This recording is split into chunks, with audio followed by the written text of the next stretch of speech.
Okay, let's try applying that knowledge to when we have thousands. So if I want to say how many hundreds I have in 3,000s, what would you say?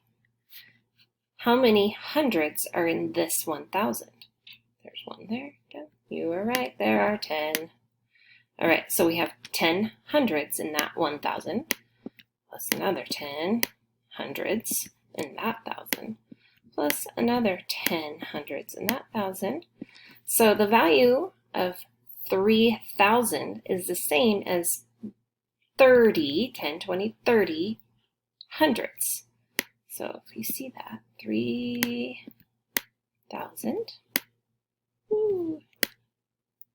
is the same as or equal to 30 hundreds.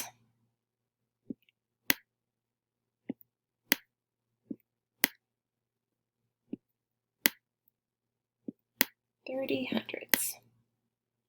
It's hard to write on these, you guys know that. Okay, so anyway, the value of 3,000s is the same as or equal to 30 hundreds. We usually just write it as 3,000s, but it is the same. If you'll notice, it's the place value. We're going to talk about that here now.